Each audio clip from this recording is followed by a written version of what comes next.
Alors, on va parler des nouveautés. Quoi de neuf, Docteur Magazine? C'est un peu le sujet de la prochaine table ronde. On va en parler avec Audrey Diwan de Stylist, avec Ludovic Blecher du Fonds Google pour l'innovation. On va en parler également avec Olivier Royan de Paris Match. Et enfin, Arnaud de Saint-Simon,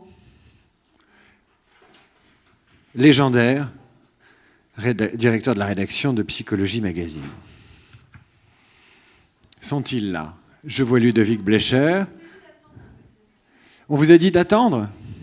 Peut-être. Est-ce qu'il y a de la musique? Non, il n'y a pas de jingle, il n'y a pas de choses comme ça. Bon, d'accord. Bienvenue à Audrey Diwan, que je vous demande d'applaudir, de Stylist. Arnaud, que je ne présente plus. Ludovic Blecher, le veilleur d'innovation du Fonds pour l'innovation. Ludovic, installe-toi, je sais pas moi, à la droite d'Audrey. Et puis Olivier Royan, de Paris Match. Ça va? Vous êtes fait la bise? Tout va bien? Vous vous retrouvez? Allez, un petit bisou, c'est bien. Alors, vous pouvez continuer de nous envoyer des SMS. Le numéro va se réafficher. Tout à l'heure, ça n'a pas trop mal marché. Ça n'a pas trop mal marché. Alors, il y a une personne qui se désespère d'avoir des nouvelles de l'Express et qui a tweeté, qui a envoyé des SMS. On recevra tout à l'heure Marc Lofer, qui devrait avoir peut-être quelques éléments de réponse à cette question. Donc, ne désespérez pas. Alors, les innovations, les nouveautés en matière de journalisme, évidemment tout ça boosté par le numérique, mais aussi beaucoup par pas mal de nouveautés dans le papier. Puisqu'on va parler d'innovation, je vais commencer par un tour de table avec une question qu'on n'avait pas nécessairement préparée. Je préfère vous le dire, mais j'ai envoyé des SMS au dernier moment sur... alors évidemment, les innovations que vous préférez, c'est celles que vous lancez dans vos magazines respectifs, mais je voulais vous demander à chacun d'entre vous, à part Ludovic, qui a une fonction un peu de chroniqueur nouveauté dans cette table ronde. Ah bah si, d'une certaine façon, c'est toi le veilleur, tu distribues un peu d'argent, tu vois des projets, tu voyages beaucoup. Donc, si, c'est vrai, c'est un peu... voilà. Donc, lui, il n'est pas obligé, parce qu'il va nous faire un panorama des nouveautés qui l'ont un peu bluffé cette année. Mais je voulais demander, par exemple, à Audrey, à Olivier et à Arnaud, un truc dans la presse magazine et même presse globale, qui vous est bluffé cette année et dont vous ne soyez pas évidemment l'initiateur, parce que ce serait trop facile. Il marche celui-là? Oui. Alors nous, il y a un groupe qu'on regarde beaucoup évoluer chez Stylist, c'est le groupe Sopress, dont on a l'impression que... Enfin, qu'il emprunte une route tout à fait étonnante, en fait, parce qu'il va un peu à l'encontre de tous les préceptes qu'on avait établis de manière un peu certaine et du déclin de la presse que tout le monde proclame.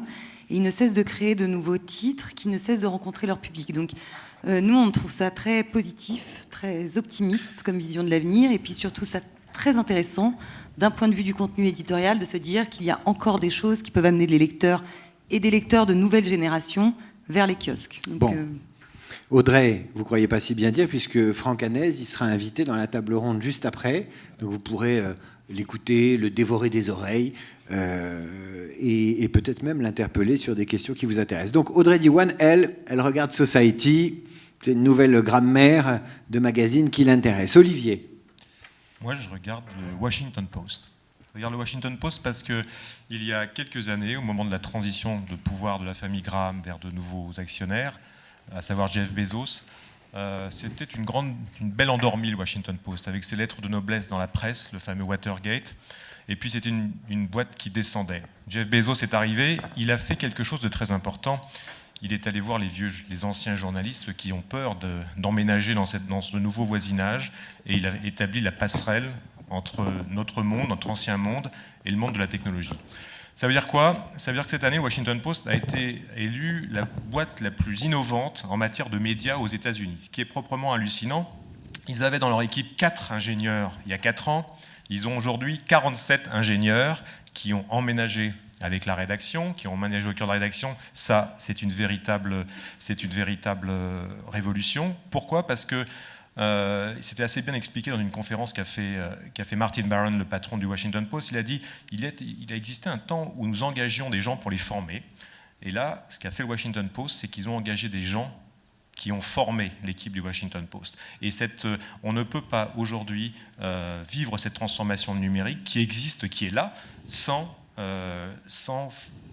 établir cette passerelle et sans établir cette formation. Donc moi, je regarde avec un œil très attentif le Washington Post. Donc Audrey, c'est Society. Olivier Royan, Washington Post. Pour sa révolution culturelle. Revivifié par une culture, j'imagine, numérique. Culture numérique. C'est un environnement e-commerce autour quand même. Oui. Voilà. Arnaud. Moi, tous ceux qui amènent de la disruption dans le métier, qui font des journaux pas comme on avait l'habitude de les faire. Je suis d'accord avec toi, Audrey. Society, on aime ou on n'aime pas, je ne suis pas d'accord avec tout, mais il y a dans le graphisme de couverture, même, je veux dire, le parti pris de couverture, dans l'organisation du journal, ce journalisme au long, les faits divers, c'est étonnant. Moi, j'ai été très bluffé par l'Obs, d'avoir réveillé une vieille endormie et en interne et en externe, et voilà, d'être allé dans la rupture comme ça, c'était, je trouve vraiment intéressant. Même des magazines comme Cosette, c'est vraiment intéressant. Voilà, tous ces magazines, ça marche plus ou moins, mais je trouve que c'est inspirant. Puis il y a une deuxième chose, moi, qui m'a bluffé. Alors c'est pas nouveau, mais moi je l'ai découvert en janvier. Pour moi, le mythe du journalisme, du grand reporter, Olivier, c'est un peu Emery Montesquieu à Match ou des gens comme ça. Et j'ai découvert la vie des journalistes de Charlie depuis l'incendie. Et j'ai découvert ce que c'était que de continuer, sous la menace, à affirmer comme ça son opinion. Et ça, je veux dire, ça m'a rendu vraiment ému et fier d'appartenir. Et ça, c'est une forme de journalisme dont j'ai découvert le courage, la détermination et l'intégrité. Ok, merci Arnaud. Alors, Ludovic, on t'a fait venir un peu pour... parce que toi, tu es en fonction de veille tout le temps. Je ne dis pas que mes autres collègues ne le sont pas. Ils lisent la presse comme tout le monde, ils regardent ce qui se fait ailleurs, etc. Mais toi, tu regardes en profondeur parce que tu vois des gens qui viennent te présenter soit des projets, soit ils viennent te demander des sous. Tu as une double longue vue sur ces questions-là. Donc, je te pose la même question, mais ta réponse, elle peut être un peu plus longue. Moi, je vais pas retenir une chose, mais plutôt dire un peu ce qui m'a inspiré. Alors, on va dire que je regarde ailleurs ce qui m'inspire, et puis ici, on vient présenter des projets pour demander des sous. Donc, ça va ensemble. Et puis, on joue un peu au ping-pong sur les projets des éditeurs. Donc, c'est vrai qu'il y a beaucoup d'itérations. Ce qui m'intéresse, moi, c'est deux choses, mais qui ont un peu été dites. C'est ceux qui savent mettre de la technologie dans leur moteur. Je crois que c'est un vrai sujet. Et ceux qui... accepte de réinventer les codes en se disant il n'y a pas de recette, j'essaye d'écrire ma petite musique. Et c'est vrai sur tous les supports, et notamment sur les codes graphiques. Alors j'ai envie, parce que ça c'est une des tendances, j'ai l'impression du moment, notamment sur le magazine, c'est beaucoup plus d'essayer de retrouver, alors il y a eu les longues formes qui ont été apportées un peu par le New York Times, avec Snowfall ou ce genre de projet que vous avez vu passer, mais on voit de plus en plus de potentialités pour jouer l'image, pour jouer des choses très animées, des choses fortes, et ça s'accompagne d'un mouvement qui fait passer un petit peu l'audience, la puissance, à la question de l'engagement et de l'attention. Finalement, si on a un peu moins de monde, mais qu'on arrive à les capter très fort, à construire une histoire, une relation avec eux, récupérer des datas, se dire j'en ai moins, mais je sais augmenter la valeur de chacun, à ce moment-là, je commence à réussir quelque chose. Et donc, je vais vous montrer deux, trois petites choses, si ça passe. L'engagement, on va en si ça parler. marche ou pas. En principe, on a une régie, c'est des surdoués, ils arrivent à ce tout qu'on faire. m'a dit. C'est des bons. Mais bon, c'est un test technique. C'est des bons. Ah. Ben ouais. Oui, sinon... Il y a un slide avec Bloomberg Media, c'est le tien ? Ouais. Ben voilà, ils ont réussi. Voilà, alors, bon, moi j'ai pas de retour, mais c'est pas grave. Vous le voyez ? Oui. Mieux. Donc je vous montre 2-3 sites. Ça c'est un site comme de Bloomberg, mais je trouve que ça montre bien. Voilà ce qui peut être fait. Donc on a sur une tête de page 3 sujets qui sont un mélange de vidéos et de textes potentiels. Donc on voit bien comment là-dessus on peut jouer l'image de façon forte. Derrière, on a des choses qui permettent de jouer de la data et qui vont s'animer tout seuls. Donc on n'a plus besoin de passer de page en page pour qu'il y ait des choses qui se passent et une communication sur les chiffres, de l'enrichissement et ce genre d'éléments. C'est super intéressant. Et regardez la variété. Hein. Ici, c'est une série de vidéos. À chaque fois, il y a des choses qui s'animent. Ça donne envie de rester, de cliquer, d'engager. Il y a un autre truc intéressant aux États-Unis en ce moment dont on a peu parlé qui s'appelle Fusion. C'est fait par Univision. Donc Univision, je crois le plus gros groupe télé hispano aux États-Unis, qui ont une grosse évolution numérique et qui se disent je ne peux pas rester que dans mon marché habituel hispanophone, je vais aussi aller chercher un marché anglophone. Et donc ils ont fait un deal avec ABC, ils ont créé Fusion. Pareil.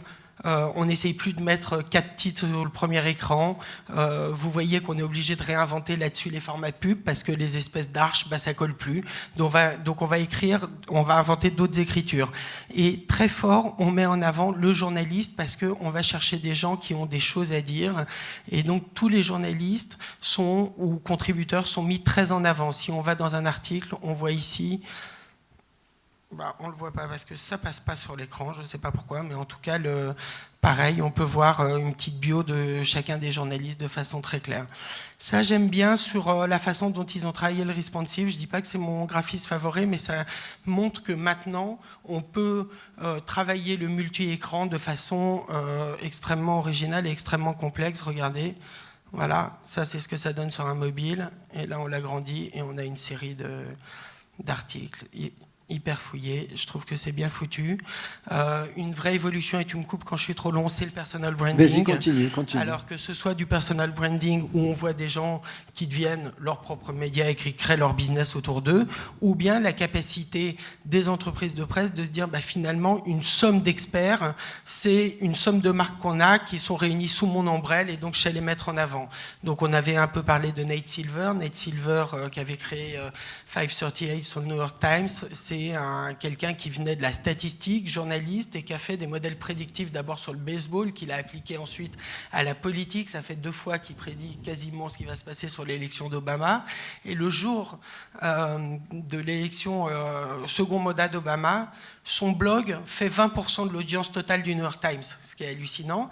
Et à un moment, il se dit, il est en conflit, en désaccord, il se barre, il embarque tous ses followers avec lui, il fait un deal avec ESPN, et donc on voit bien que des gens qui ont des centaines de milliers de followers commencent à avoir une capacité d'entraînement extrêmement forte des lecteurs.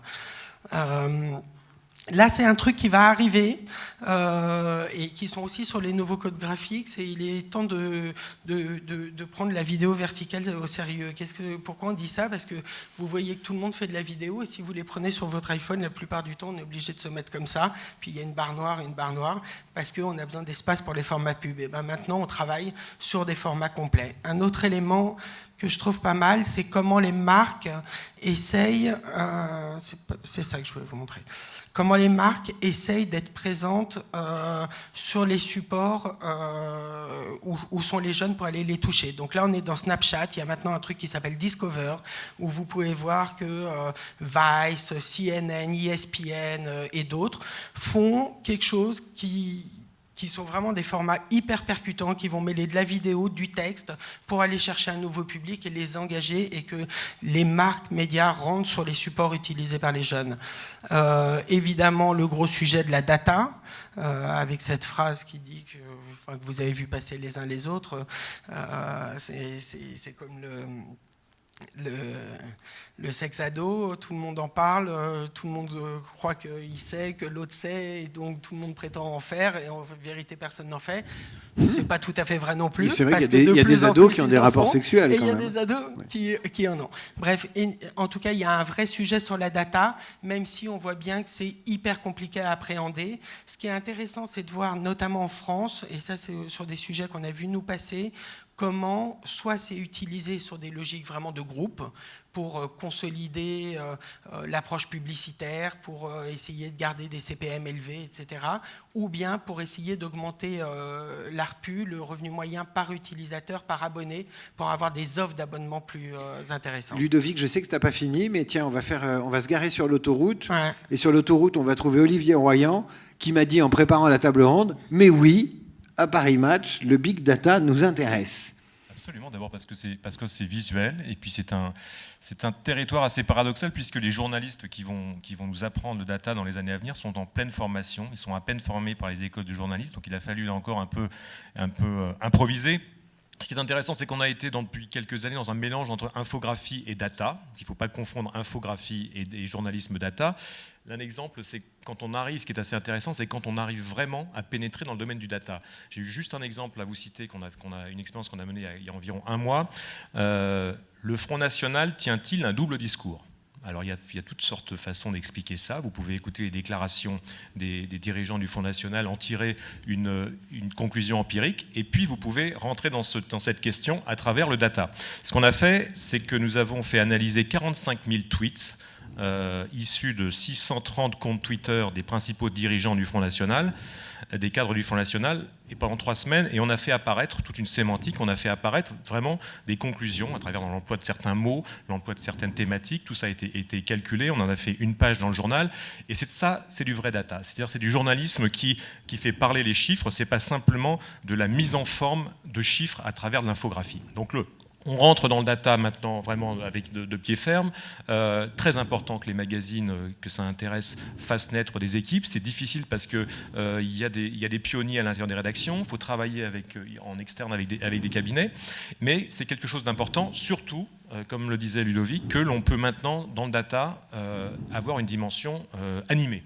Nous, on a commencé par faire du data sur une page, match data sur une page, et puis maintenant, depuis 3 mois, on s'est formé au logiciel et on est capable de produire du data animé, ce qui fait qu'on a des chiffres finalement qui sont tout à fait intéressants, des histoires intéressantes, et on raconte des histoires, c'est ce qu'on aime faire visuellement, c'est nous, donc il ne faut pas avoir peur, il faut y aller, et puis regarder autour de nous ce qui se fait. Le choc des mots, le poids des data. C'est parti. Audrey, on a vu pas mal d'exemples qui viennent d'Internet, enfin des choses animées, graphiques, etc., qui ont tapé dans l'œil de Ludovic. Question que je vous pose, parce que je le sens un petit peu chez Stylist, mais est-ce que l'univers techno inspire l'univers papier ? Est-ce qu'il vous donne des idées de papier, de thématiques, de maquettes, de graphismes ? Est-ce que ça peut aller aussi dans ce sens-là ? Alors en fait, il y a énormément de sujets qui se structurent sur le fond. On parle beaucoup parce qu'évidemment la part de la vie virtuelle, enfin celle elle est invasive dans notre vie réelle. Donc on a de plus en plus de mal en fait à éviter d'abord de traiter sur le fond les sujets qui touchent à la techno. Et il y a eu une incidence assez intéressante, c'est que on nous a souvent demandé quel était le sexe du magazine. Et je pense que la question est de plus en plus dure et il est de plus en plus difficile d'y répondre, car on s'est rendu compte que pour employer un terme un peu récent, il y a quelque chose d'assez gender fluide et que finalement tous ces sujets sur la nouvelle technologie étant particulièrement transgenres, les magazines perdent en identité sexuelle. C'est-à-dire que l'identité sexuelle des magazines est définie aujourd'hui essentiellement par la mode et par la beauté. Et le reste du magazine, finalement, crée des sujets qui sont concernants au-delà de la question des sexes. Et c'est assez drôle parce que j'ai vu se créer, vous parliez de l'Obs tout à l'heure, se recréer le supplément de l'Obs. Et dont on connaît bien l'équipe et qui nous disait c'est drôle parce qu'il y a beaucoup de communication, d'intercommunication entre les magazines, tant et si bien qu'on ne sait plus nous-mêmes définir notre sexe. Et donc je pense qu'on ressent un peu tous cette espèce d'évolution et que c'est résolument drivé par notre vie virtuelle qui a engendré une forme de fin de clivage entre les sexes, ou en tout cas qui est en train d'amenuiser ce clivage et qu'on ressent profondément au sein de la rédaction. Après, c'est une bonne nouvelle ou vous vous dites merde, où est notre identité sexuelle ? On ne sait pas si on est queer, si on est bi, androgyne, si on est macho. Je suis résolument de l'époque et je trouve ça tout à fait normal en fait que les choses se présentent de manière beaucoup plus qu'il y ait plus de passerelles et que ce soit plus fluide. Enfin, je veux dire, il y a quand même 150 ans de féminisme derrière nous qui ont prôné une forme d'égalité des pensées, donc on ne va pas se plaindre si maintenant ça arrive. En ça, c'est vrai que parfois les étiquettes journal féminin, etc., sont, à mon sens, des étiquettes qui sont un peu à réinventer. C'est-à-dire que je trouve qu'elles portent une forme de lourdeur, qu'elles emmènent avec elles une forme de lourdeur, et j'ai été ravie que ne se pose jamais au sein de la rédaction la question de savoir si un sujet était assez féminin pour être dans le journal. Et ça, vous dites que c'est la techno, ou en tout cas l'univers Internet, qui effectivement est un boulevard pour la parité, puisqu'il n'y a pas de limite d'espace sur Internet. Donc il y a autant de femmes que d'hommes qui peuvent prendre la parole sur Internet, ce qui n'est pas du tout le cas dans les médias traditionnels. Je ne pense pas que ce soit la seule explication, mais je pense que ça a été un des facteurs qui a provoqué ces évolutions de manière plus rapide. Je pense que ça les a favorisés. Après, effectivement, il y a un discours permanent entre la forme. Moi, je n'aime pas du tout que le papier essaye de singer le virtuel. C'est-à-dire que j'aime bien qu'il y ait des inspirations qui en soient faites.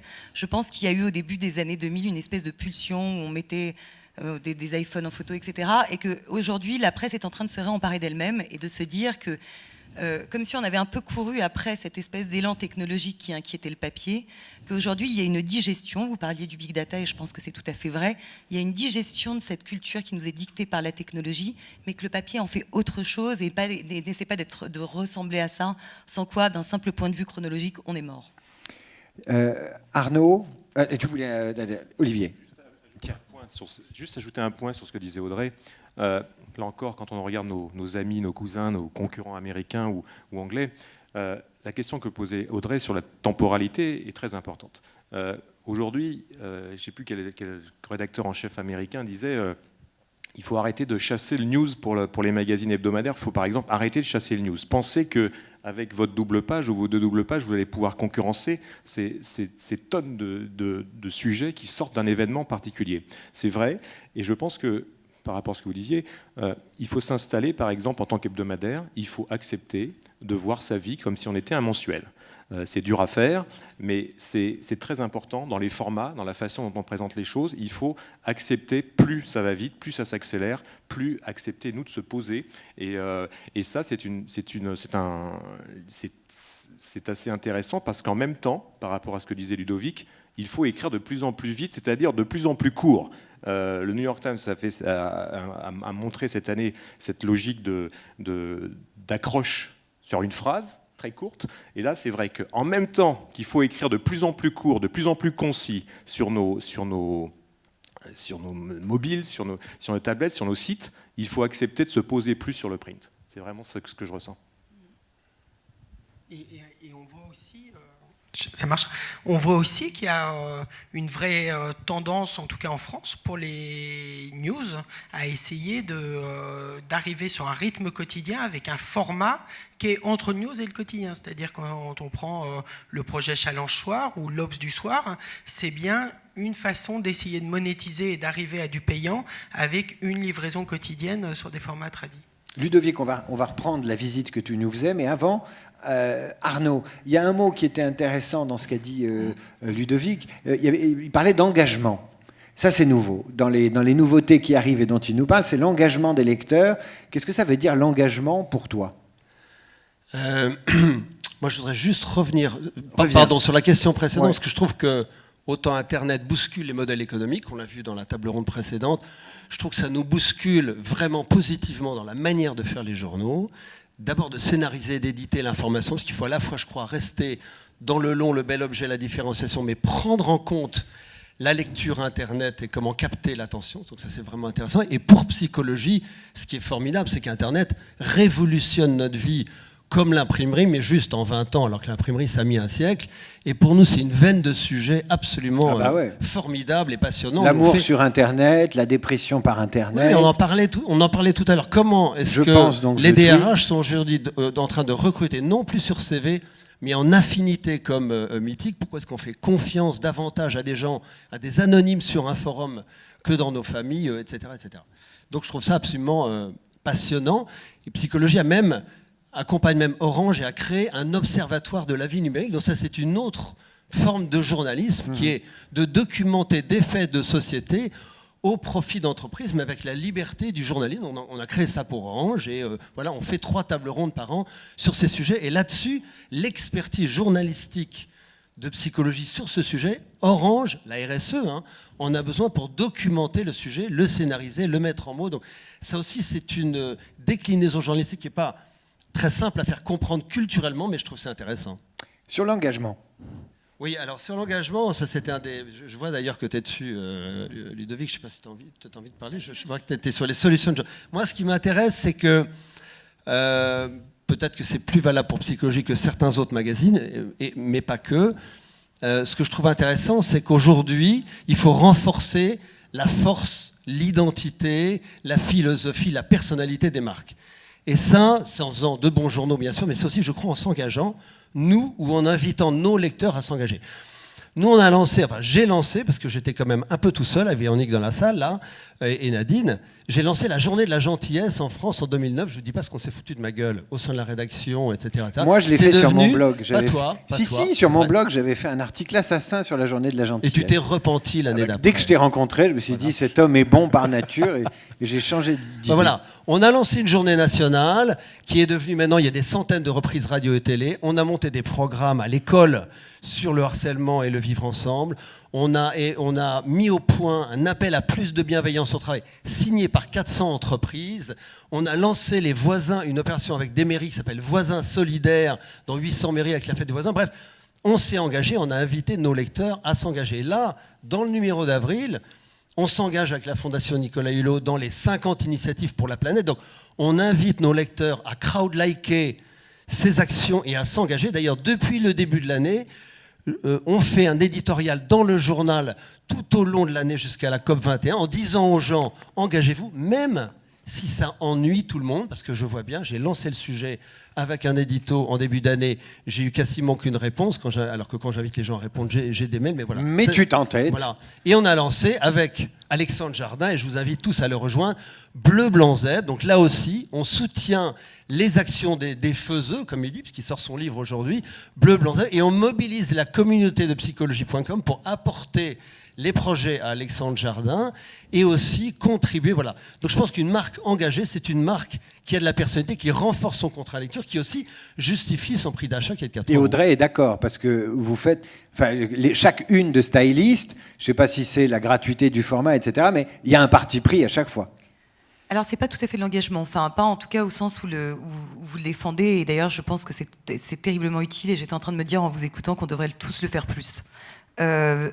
Nous, là, on parlerait plus d'un engagement qui est notre obligation, en fait, parce que le gratuit, qui a été le fonctionnement systémique qui nous a tous attirés vers Styliste au départ, et qui était de dire, en réalité, et ça, moi, je l'ai vraiment ressenti, en tout cas dans les féminins, que la contrainte est très lourde, que la contrainte qui pèse sur la presse payante aujourd'hui est très lourde, parce que c'est une presse qui est très concurrentielle, parce que souvent la prime à l'innovation n'existe pas. C'est-à-dire que quand on se différencie des voisins, on risque de ne pas trouver de lecteurs.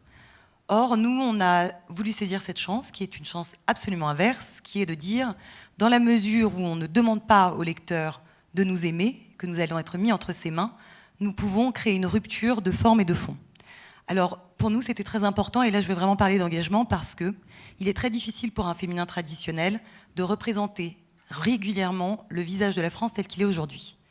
De mettre des gens de la diversité, de représenter ce qui est réellement la tête de la France aujourd'hui. En revanche, si vous êtes gratuit et qu'on ne demande pas aux filles de se projeter dans ce visage-là, on a le droit de faire évoluer les choses. Donc nous, on a pensé que c'était un engagement social qui était important et une chance que nous apportait le gratuit.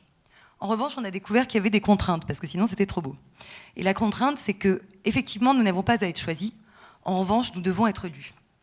Et ce n'est pas si simple. Donc en fait, on a voulu, et ça nous l'avons fait assez volontairement, et sur le modèle des Anglais, désexpliquer. C'est-à-dire que nos couvertures sont plus quelque part un teaser qu'une explication de ce qu'on va trouver dans le contenu. Nous, on a misé sur le fait que l'humour, l'humeur et peut-être l'impertinence quand on y arrive était une manière d'amener les gens à ouvrir le magazine une fois qu'ils l'ont en main, sans quoi on est un prospectus jeté dans les rues de Paris et d'ailleurs. Donc on a vraiment essayé de travailler, et on travaille encore, et c'est exigeant et compliqué et parfois raté. On essaie toutes les semaines de se surprendre et de se dire quel est l'angle par lequel on peut prendre le sujet qui créerait cette surprise nécessaire pour que les gens ouvrent le magazine. Parce que nous, on défend un contenu vraiment journalistique. Je pense que nous sommes nombreux ici à avoir envie que le papier ne meure pas, que les contenus ne soient pas nécessairement courts, parce que nous, on aime les histoires, et je pense qu'on est nombreux à partager l'envie qu'il y ait différentes écritures possibles, des écritures courtes, mais aussi parce qu'il y a des lecteurs pour ça, des écritures plus longues. Et donc, après, il y a une vraie réflexion à mener sur comment emmener les lecteurs vers le texte, et évidemment dépasser la surprise et l'image, et donc créer ce choc, cette surprise nécessaire, cette envie nécessaire pour ramener les gens vers le texte. Et je pense, c'est pour ça, que je parlais de Society tout à l'heure, c'est que je trouve très joyeux l'idée qu'il y ait encore des gens qui ont envie d'aller vers le texte et que de nouvelles générations de lecteurs arrivent aujourd'hui et qu'on puisse constater ensemble que le papier pourra être pérenne et qu'à côté les nouvelles technologies vont exister et qu'on va se nourrir l'un l'autre sans que nécessairement on arrive à la fin d'un média. Enfin, en tout cas, c'est l'impression qu'on avait nous. Ludovic, merci. Audrey, Ludovic, on continue. Alors déjà, moi je partage absolument le point sur la complémentarité du support. Je ne suis pas du tout de ceux qui disent que l'un va bouffer l'autre, au contraire. Ça rejoint un peu ce qu'on s'est dit. Alors les logiques d'engagement, ça passe aussi par souvent une proposition qu'on voit arriver éditoriale pas mal aux États-Unis et qui, je crois, rencontre un vrai public. C'est ce qu'ils appellent le journaliste de solution. C'est-à-dire de dire, on vous parle d'un sujet, un journaliste de solution, par exemple. Mais alors Spark News, c'est très bien, mais ça avait un petit côté journaliste de bonnes nouvelles. Solution, c'est pas que de la bonne nouvelle, c'est en plus de vous raconter une histoire, je vous donne des ressources pour être acteur.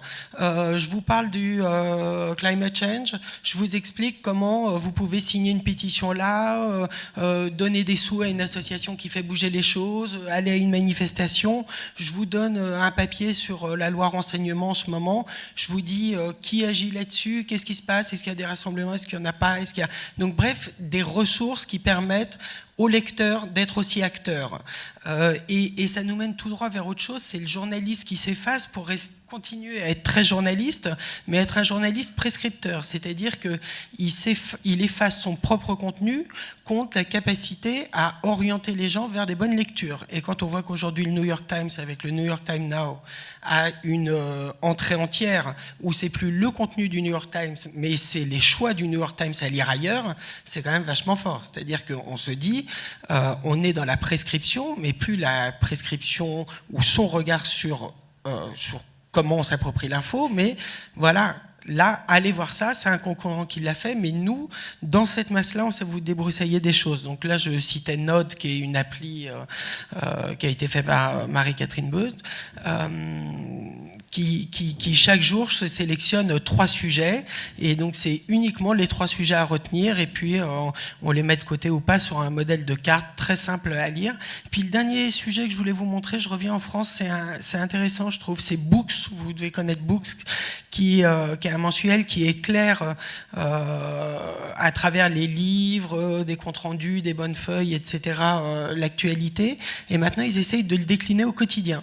Et ils ont une nouvelle, ils viennent de lancer il y a peut-être un mois leur newsletter, et chaque jour ils prennent des éléments de la littérature pour éclairer l'actu. Je trouve que c'est assez réussi. Je vous ai pris au hasard celle d'hier.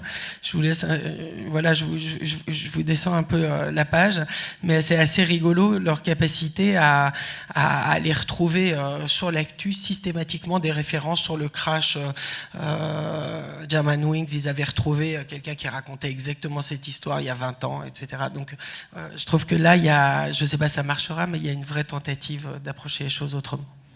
Arnaud. Oui. Tu parlais tout à l'heure des nouvelles formes de journalisme. Books, pour moi, voilà une invitation gourmande, joyeuse à lire qui ringardise complètement les magazines littéraires classiques. Ce qu'avait fait un peu en son temps Courrier International, d'une certaine façon. Hein. Je me demande si ce n'est pas le même groupe d'ailleurs. Non, ce n'est pas les mêmes ? Non.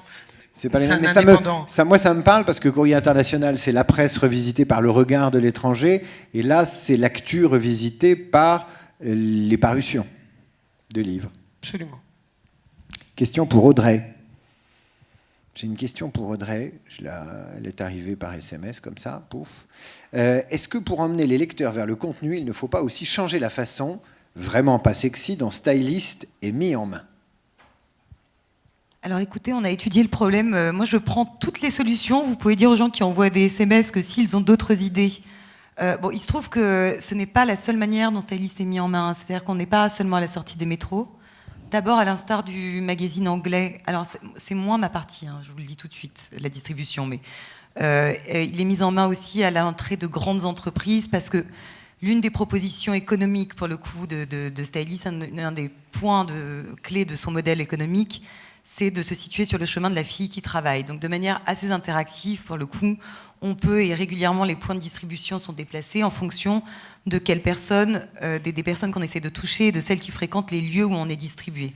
Nous sommes aussi distribués dans des chaînes alimentaires comme Cogent, à l'usine, dans des salles de gym, etc. Donc le mode identifié, celui probablement le plus répandu, est celui du colportage de la main à la main. Ce n'est pas le seul. Après, encore une fois, nous, on essaye de développer l'appli et la tablette, qui me semble être la meilleure manière pour ceux qui ne peuvent pas le trouver sur leur chemin de se procurer le magazine. Mais je crois que les chiffres sont encore assez faibles. On va revenir au numérique chez Stylist. Olivier Royan, moi j'ai un SMS qui pourrait concerner, je dis bien qui pourrait concerner une rédaction à Paris Match. Comment les journalistes, entre guillemets, traditionnels, s'approprient ces nouvelles formes de journalisme, notamment avec la techno? Réticence, point d'interrogation.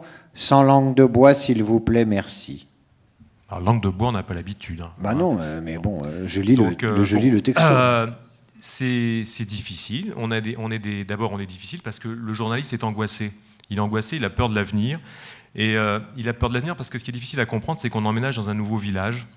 Je crois que c'était aussi la Martine Baron qui expliquait ça. Imaginez que vous arrivez dans un nouveau village, vous êtes entouré de voisins qui sont plus jeunes que vous, qui parlent un langage différent, qui ont l'habitude de tout ce qui se passe autour, et vous arrivez avec vos cartons. Vous êtes un peu étonné. Parce qu'ils fonctionnent très différemment de vous. Alors la question, c'est en plus, ils ont un train de vie qui n'a rien à voir. Alors, ils ne risquent rien. Quand on aménage ces natifs du numérique, qui sont qui est le journaliste du numérique, qu'est-ce qu'on fait? Quels sont les cartons qu'on jette, comme dans tout déménagement? Qu'est-ce qu'on garde et qu'est-ce qu'on doit acquérir? Je pense que il y a un grand effort d'éducation à faire, et puis on voit que quand un journaliste apprivoise quand par exemple un journaliste juridique ou dans un procès se met à tweeter pour la première fois. On a essayé ça chez un journaliste d'investigation. Vous faites une fête quand un journaliste tweet pour la première fois? Pour la première fois, c'est-à-dire que tout d'un coup, il a pris goût et ça a été formidable. C'est-à-dire qu'une fois que le processus est engagé, et là, la rencontre entre les deux devient quelque chose de très bien. Donc, ça veut dire qu'il faut des poissons pilotes. Les poissons pilotes ont beaucoup d'importance parce qu'ils embarquent tout le monde à bord. Et puis, il faut aussi des outils simples. Moi, je pense que s'il y a quelque chose d'important, par exemple, c'est comment faire en sorte que la vidéo devienne un outil qui puisse être apprivoisé par le journaliste. Alors il y a les applications, par exemple l'application Meerkat, Periscope, Videolicious, qui permet des montages simples. Et bien ça, ce sont des outils simples qui permettent aussi aux journalistes d'aller beaucoup plus rapidement et de rentrer, de faire un journaliste avec plusieurs branches, plusieurs jambes, de façon beaucoup plus facile. Moi, je pense que les journalistes ont une capacité d'adaptation qui est remarquable. Ils ont tendance à un peu trop oublier, un peu trop se complaire dans leur anxiété. Que va devenir le métier? Où sera-t-on dans 10 ans ou dans 20 ans? Et de ne pas assez regarder justement le nouveau voisinage dans lequel on a emménagé. Ludo. Je souscris à peu près à tout ce qui a été dit, sauf un point, sauf si j'ai mal compris, c'est la différence digital natives et anciens, quoi. Ça, j'achète pas parce que en réalité, je vois souvent que les plus conservateurs et qui veulent retrouver les codes les plus anciens sont souvent les jeunes. Et je vois souvent des journalistes qui ont plus de bouteilles, etc., ils comprennent pas les outils, mais ils se mettent à s'en servir, ils prennent un vrai plaisir. Je peux vous citer 10 exemples, en citant un seul, Jean-Dominique Merchet sur le blog Secret Défense. C'est la première fois qu'il postait quelque chose. Et ce qui a marché, c'est ce que vous avez dit, c'est-à-dire que le sujet pour les emmener, c'est de les prendre par l'ego. C'est-à-dire que dès que ça devient un ego trip, qu'on construit sa communauté, qu'on bâtit une relation, là, il y a quelque chose qui fonctionne et c'est pas une histoire d'âge du tout pour moi. Il y a quand même des limites à poser, je crois, être tombé sur le livre de Guy Berenbaum qui racontait lui-même jusqu'où peut l'emmener cet ego trip, enfin, en tout cas jusqu'où ça l'a emmené lui. Et donc c'est assez drôle, enfin en tout cas je pense qu'il y a un vrai débat et des interrogations qui se posent aujourd'hui sur comment on emmène les gens, jusqu'où doit aller l'ego trip, à quel moment on sort de l'information pour être purement...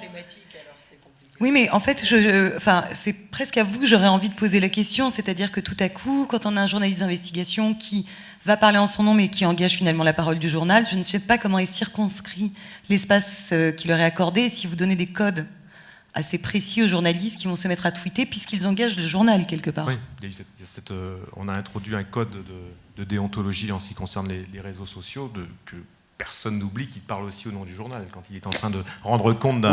On fera une table ronde l'année prochaine sur le management, Celle sur le management de l'ego je voulais dire, journalistique c'est que- soumis à la pression d'Internet. Pour répondre à la question qui était posée, c'est qu'aussi nos journalistes sur le terrain sont confrontés parfois à des ovnis. Par exemple, les journalistes de guerre qui ont couvert l'Ukraine, je parle d'Alfred de Montesquieu, d'autres journalistes de la rédaction, se sont retrouvés du jour au lendemain face à une nouvelle concurrence qui sont par exemple les gars de Vice. L'équipe de télévision, habituellement, c'est une équipe de 3 personnes qui est assez lente, qui lui faut une voiture, il y a des caméras, et tout d'un coup, on a ces gars de Vice qui vont plus vite que les autres, qui ont déjà envoyé leur rush, qui ont déjà envoyé leur reportage avant que les autres soient arrivés. Et ceux-là sont intéressants parce qu'ils fonctionnent avec un modèle économique très différent des chaînes habituelles et des télévisions habituelles, mais ils ont aussi une fantastique agilité. Et je pense que dans le processus d'éducation rapide qui est celui des journalistes aujourd'hui, la concurrence avec des gens comme Vice sur le terrain, même en zone de guerre, est un accélérateur de particules remarquable. Bien. Arnaud. Oui, je crois que c'est ce que tu disais, Olivier. 1, des outils simples. 2, des poissons pilotes. Et 3, dire qu'on va faire des erreurs. On revient au test and learn. Il ne s'agit pas de dire on va passer de telle organisation à telle organisation. Il s'agit de proposer un projet et un chemin itératif pour y parvenir, sachant qu'on fera des erreurs.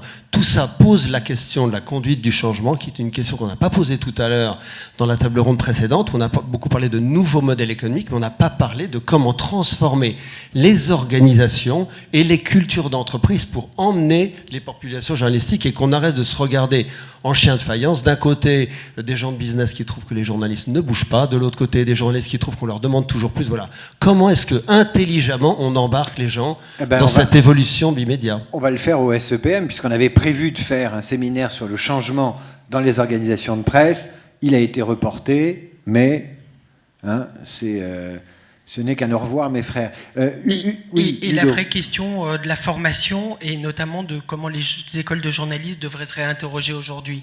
On dit tout le temps il faut que les journalistes deviennent un peu techno et informaticiens. Moi, j'aimerais bien voir aussi des chemins où un technicien devient journaliste. Et je pense que ça apporterait beaucoup. On revient aux innovations, et comme le temps presse, je voudrais que chacun d'entre vous me parle de l'innovation récente qui a un peu, justement, changé les pratiques, apporté de la gaieté dans la rédaction, de la fierté. Je commencerai, la plus fraîche, je me demande si c'est pas Stylist avec le lancement de la newsletter. Alors oui, effectivement. La quotidienne. C'est d'aujourd'hui, donc ça peut C'est pas être plus frais. Ah bah alors, on est au cœur, là. Donc on s'est interrogé sur la déclinaison digitale qu'on avait envie de mener. Après, je ne sais pas comment ça se passe dans les autres rédactions. Nous, on a été évidemment confrontés assez rapidement au sujet des budgets et de savoir ce qui était possible de faire avec des budgets impartis. Alors, il y a plein de déclinaisons digitales qui s'appuient, par exemple, sur la création de contenu vidéo, etc. Nous, on pouvait recruter 3 personnes, et donc il a fallu faire avec l'idée qu'on serait très peu, et que néanmoins, on avait envie de faire du journalisme. Ça exclut de fait beaucoup de choses. Quand on a décidé de faire une newsletter, on s'est dit qu'on ne ferait pas de l'information première, parce que l'information première, il faut des journalistes sur le terrain, il faut des gens qui testent, et pour rester journaliste, ça ne s'improvise pas comme ça, sans quoi on fait du dossier de presse qu'on reformule, et c'était exclu. Donc on a essayé de décliner la pulsion qu'on défend chez Stylist depuis le départ, qui consiste à dire que nous sommes une digestion de l'information. Qu'en fait, ce que nous proposons aujourd'hui, c'est une grille de lecture, que l'information, et je vous rejoins sur la chronologie tout à l'heure, l'information va si vite qu'il est peut-être de notre ressort aujourd'hui justement de l'arrêter plutôt que de la transmettre et d'amener les gens, alors surtout au quotidien, à se poser des questions sur des news qu'on voit tous passer. Parce que, évidemment, il y a quelques news qui, dans la journée, font le tour de la France, de l'Europe et du monde. Et ces news-là, souvent, sont intégrées comme une information première qu'il n'est pas nécessaire d'interroger. Et donc, nous, la déclinaison que nous venons de penser, que nous essayons de lancer aujourd'hui, consiste à ça. Et c'est drôle parce que vous parliez de books tout à l'heure, et un des formats un peu différents qu'on a imaginé, c'est justement d'avoir une news d'actu et de la faire commenter, mettons par Victor Hugo, en tout cas, de venir y apposer des citations qui ne datent pas d'aujourd'hui et qui permettent de mettre en perspective des époques, des mentalités. Enfin, en tout cas, de garder quelque chose de ludique, d'apprendre à faire court, parce que ça, bon, c'est nouveau. Et puis, en apprenant à faire court aussi, de garder l'intention première, qui serait... il y a quelque chose effectivement de ludique chez nous, et c'est évident, une manière de rire des choses, parce que pour nous, le rire était déjà le moteur et la clé d'une réflexion. Donc voilà, aujourd'hui on tente ce lancement-là et puis l'avenir va nous dire si c'est réussi ou pas. Sur la newsletter, il y a des succès en ce moment, qui sont des succès de niche, mais My Little Paris, Time to Sign Off, là aussi il y a de l'engagement et surtout une écriture qui personnalise énormément la relation entre le canard et puis celui qui reçoit le soir à 17h quotidiennement ou une fois par semaine la lettre d'Inès de la Fressange ou celle de Sophie Fontanelle. Ça c'est nouveau de cette année, quoi. Qu'est-ce qu'il y a derrière? Quels sont peut-être les modèles économiques aussi? On en parlait tout à l'heure sur les diversifications. Ces newsletters sont des diversifications. Mais je pense qu'elle a un intérêt pour la publicité qui fait vivre tout modèle gratuit. Et il est très clair, c'est qu'il y a quelque chose qui se mesure instantanément, c'est le taux d'ouverture. Donc c'est un peu la contrainte et la chose la plus difficile qu'on se rencontre, parce qu'évidemment, il y a un choix d'heure qui va être très déterminant au-delà du contenu. Il y a un ton, une façon de parler, une relation qu'on va créer avec un certain nombre d'internautes. C'est un peu le contraire d'un modèle qui a très bien marché dans les années 2000, qui était le web du clic. Et pour rejoindre ce que tu disais, qui désormais va vers le web de l'attention. Parce que quelqu'un qui ouvre une newsletter tous les jours, c'est a priori avec la volonté de la lire, et pas simplement de passer d'une page à l'autre sans faire attention à la qualité du contenu. Donc je pense que ce n'est pas tout à fait un hasard si désormais les newsletters fleurissent et qu'on risque d'en voir de plus en plus. Mais c'est super intéressant et rigolo, parce que c'est quand même, la newsletter, c'était... c'est vintage. Très vieux. C'est vintage. Et donc on se redit, on va vous remettre quelque chose dans votre mail parce que ça a deux avantages. Un, on a des datas, les gens le lisent, mais en plus ils peuvent le lire partout et le format s'adapte tout seul. Que tu l'aies sur le mobile ou que tu l'aies sur l'écran, ça fonctionne bien. Donc ça c'est un sujet. Alors il faut évidemment un peu de responsive. Et puis ce qui est intéressant, c'est de voir comment ils testent là de nouvelles formes de monétisation, que ce soit du native ad sur Time to Sign Off, ou bien BriefMe qui essaye d'en faire un modèle payant, où là on a vraiment de la curation pas mal fichue, avec des beaux choix, et ils essayent de voir s'ils arrivent à avoir une base payante de gens qui se disent moi je veux qu'une seule livraison par jour, mais je veux les 6 papiers à pas louper, quoi. Olivier, l'année dernière, vous aviez initié un truc à Match, c'était la France en photo. On me redemande si vous en avez tiré des leçons, si ça a eu un effet de longue traîne. J'ai reçu un SMS qui me pose cette question. Et quelle est l'innovation du moment chez Match? Même si chez Match, l'innovation, c'est la une du canard chaque semaine, où on se dit où est-ce qu'ils sont allés chercher ça, quoi. On se dit paf. Paf. On cherchait, par rapport à ce que disait Arnaud, je cherchais l'année dernière vraiment un projet disruptif qui puisse vraiment bouger les gens et les faire sortir de leur périmètre habituel. Ma France en photo, c'était le pire projet pour Match. D'abord parce qu'il y avait une dimension technologique. Il fallait inventer une technologie qu'on n'avait pas. C'était le pire projet parce qu'on n'allait pas raconter une histoire. C'était le pire projet parce qu'on était dans le mode collaboratif, c'est-à-dire que l'histoire allait exister par les gens qui allaient envoyer une photo. Le principe était simple. Une journée, on demandait à tous les Français, amateurs, professionnels, de photographier le pays le 14 juillet 2014 pour faire le plus grand album jamais conçu d'un pays en une journée. Ça a très bien marché, c'était intéressant parce que on a fait le chemin de la technologie vers le journalisme, et non pas du journalisme vers la technologie. Et là, ça a été pour nous un cas d'école très important, parce que la technologie est entrée dans le journal, parce qu'il a fallu inventer cette interface qui a permis de rassembler plusieurs dizaines de milliers de photos en une journée. C'est-à-dire que vous aviez dit à tous vos lecteurs, faites des photos. Pas simplement lecteurs, on est allé chercher des audiences, des communautés qu'on n'avait jamais rencontrées, des gens qui n'avaient pas l'habitude d'aller voir le journal. On est allé voir dans des structures démographiques beaucoup plus jeunes que nous, par exemple. On a fait appel et on est sorti complètement de notre cercle traditionnel, et ça a été formidable parce que on a fait, d'abord, c'était assez drôle, on a publié, on a réalisé le rêve de certaines personnes, c'était de publier dans Match. On a fait 10 semaines de suite de publication, et après on a fait un truc, on s'est dit on n'exploitera pas commercialement aucune de ces photos. C'est-à-dire, le président Hollande a fait une photo depuis sa voiture, Valls a fait une photo, tout le monde a fait des photos, mais on ne les a pas exploitées commercialement. On a fait un livre unique qu'on a remis à la Bibliothèque nationale, qui est un gros bouquin avec près de 30 000 photos. Et cette année, par rapport à ce que disait Arnaud, on lance l'appel de la Terre. L'appel de la Terre, ça va être ma Terre en photo. C'est-à-dire que le 30 novembre prochain, il y a 197 chefs d'État et de gouvernement qui vont arriver en France pour là faire autre chose que le fiasco de la conférence de Copenhague, parce qu'ils ont une véritable décision à faire, ils ont de véritables actes à prendre. On va donc faire appel à la fois à la communauté amateur, aux photographes professionnels, à tous les gens qui sont investis dans l'écologie dans le monde entier. Il y a près de 3 millions d'ONG qui ont à voir avec l'écologie, et on va bâtir cet ouvrage qui ne sera pas notre livre-vent ou notre livre vert, qu'on remettra à chacun des chefs d'État. Je suis sûr que le prince Albert, il va envoyer une photo. J'espère. Le et en tout prince cas, on va Albert, le faire. il est hyper écolo.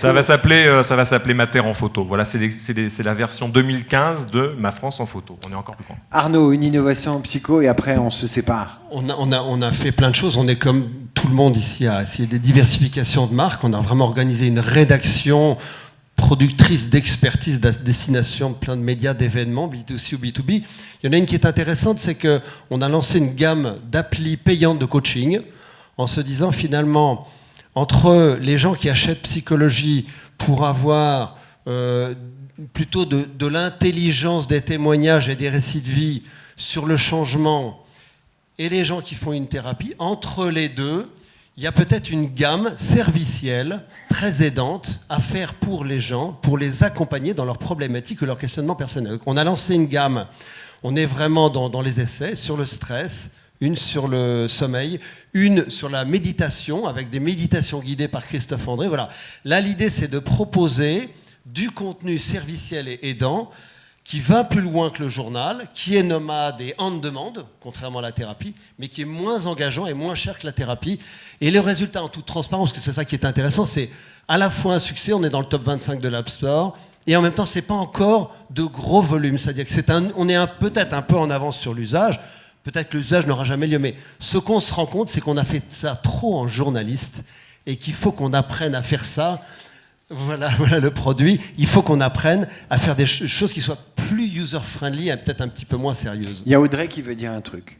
En fait, pour finir, j'entends très bien ce que vous dites et je pense que nous gagnerions à discuter de ça parce que je suis très contente de voir les journalistes évoluer. En revanche, je pense que des questions se posent réellement aujourd'hui à partir du moment où on parle de produits.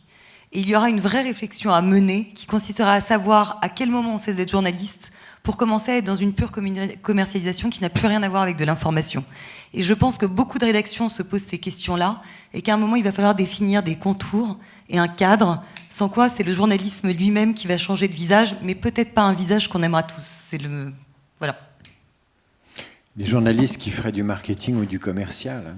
Et n'oublie pas l'omelette pour la conclusion. Ah oui, c'est vrai, j'avais une très bonne blague. Enfin non, j'ai une bonne blague. recette. J'ai une blague parce que je l'ai testée il y a 2 jours et personne n'a ri.